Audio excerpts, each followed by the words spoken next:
굿모닝 행정학 진행하는 여러분의 영리 최영희입니다. 자, 우리 오늘 31강. 네, 저희 인사행정의 중앙인사행정기관부터 시작해서 직위분리제 계급제까지 28번부터 52번까지 쭉 한번 들어가 보도록 하겠습니다. 자, 28번부터 갈까요? 정부 규모가 확대되면서요, 전략적 인적 자원 관리가 강조된다면 당연히 인사권에 대한 여러 가지 정책을 결정하는 중앙인사행정기관의 설치, 기능이 무엇보다 중시됩니다. 행정수반이 인사관리에 직접적인 책임을 지고 비독립이란 얘기죠. 독립되어 있지 않습니다. 인사행정기관의 장 따로 있으니까 단독형, 그러니까 독임제의 형태인가 봐요. 행정수반을 보좌해서 집행 업무를 담당하는 유형의 중앙인사행정기관은 딱 봐도 비독립 단독형이죠. 인사기관의 구성 방식을 통해 인사정책의 일관성을 확보할 수 있다. 제가 이게 뭐라 그랬어요? 인사정책의 일관성을 확보할 수 있는 건 합의제의 위원회 형태라고 이야기했던 거 기억하시죠? 그래서 지금 보시는 29번 X입니다. 자, 우리나라의 중앙인사행정기관은 인사혁신처입니다. 공무원 교육훈련, 연구개발평가, 교류협력 이런 것들 관장하는 국가공무원인재개발원을 소속기관으로 두고 있다. 이렇게 얘기를 했죠. 자, 31번입니다.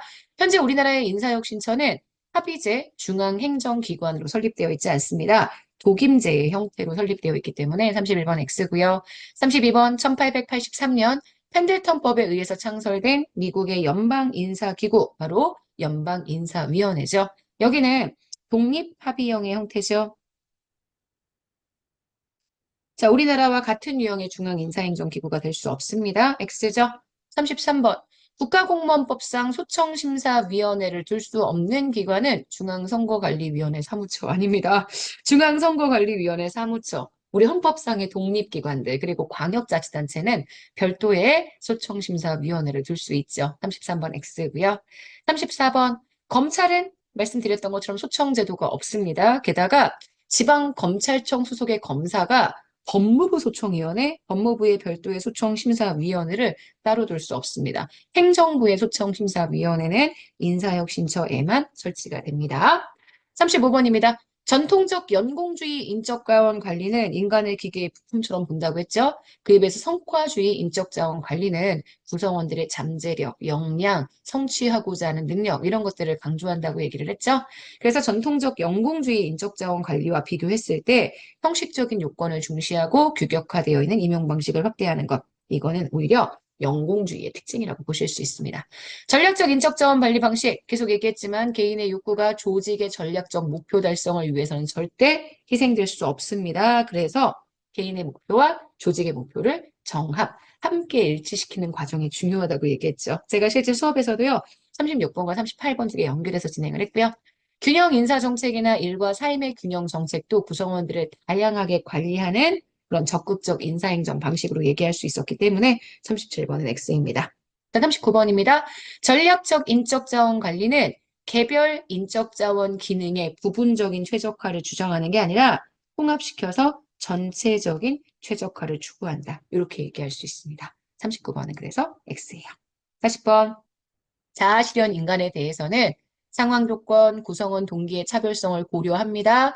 획일적이기보다는 유연하고 다원적인 관리 전략을 써야 되지만 기능적으로 세분화되어 있는 관리 전략이 아니라 구성원들의 자율성을 최대한 보장해 줄 수 있는 관리 전략도 통합적인 관리 전략을 선택해 줘야 합니다. 그래서 40번 X가 되죠. 자, 41번부터 계급제와 직위분류제 한번 해볼까요? 계급제는 정치적 민주화가 꽃을 피우기 훨씬 전부터 국가 체제를 유지하기 위한 공직 분리의 기본 틀로 형성이 되었습니다. 그래서 제가 계급제는 딴 거보다 신문제의 유지라는 측면으로 고려하시면 훨씬 쉽게 이해가 될 수 있다라고 얘기를 했죠. 42번입니다. 계급제는 공무원 간 협력이 원활하게 이루어지기 어려운 제도이다. 아닙니다. 쉽습니다. 계급제는 직무의 속성을 중심으로 공직을 분류하는 제도이다. 이건 직위분류제에 대한 얘기고요. 인력 활용에 대한 신축성과 융통성이 높은 게 수평적인 이동이 활발할 수 있는 계급제입니다. 직위분류제의 출발은 과학적 관리론에 의해서 나타나게 됐고요. 직위분류제는 직무와 직무의 성질이나 내용에 따라 공직을 분류하기 때문에 채용, 승진 등의 인사 배치를 위한 합리적인 기준을 제공해 주죠. 직위분류제에서는 조직 개편이나 직무의 불필요성 등으로 직무가 없어졌다. 제가 얘기했지만 폐직이 됩니다. 그럼 그 사람을 쓸 이유가 없어요. 무조건 쫓아내야 돼요. 그 직무 담당자는 원칙적으로 퇴직의 대상이 됩니다. 직위분류제는 계급 간 차별 심화라는 단점이 나타난다. 이건 계급제의 특징이죠. X입니다. 계급제, 보직 관리의 범위를 제한하는 것, 이건 종류를 제한한다는 얘기입니다. 그래서 상대적으로 공무원의 시야를 좁게 만들지만 전문적 능력 함양에 효과적이다. 이게 직위분류제의 특징이죠. 오히려 계급제는 보직 관리의 범위를 따로 제한하지는 않습니다. 계급제에 비해서 직위분류제는 공무원의 신분을 좀 더 강하게 보장한다. 이건 계급제의 특징이죠. 그래서 이렇게 앞뒤를 바꾸어야 할 거고요. 직위분류제는 직무의 종류나 성격에 관계없이 폭넓은 인사이동이 가능하다. 오, 이거 계급제의 특징입니다. 계급제와 직위분류제 양립 절대 불가능하다? 말도 안 되지. 왜? 우리나라가 양립을 하고 있잖아요. 그죠? 우리나라는 계급제를 기반으로 직위분류제 요소를 도입했기 때문에 요건 X가 됩니다. 자, 여기까지 보시면 우리 오늘 28번부터 52번까지 전체 내용들을 정리했습니다. 잘 정리가 됐죠? 내일은 여러분들이 힘들어하시는 그 직위분류제의 직위분류제 수립 절차 그리고 직위분류의 그 법적 개념들 이런 거 한번 정리해 보도록 하겠습니다.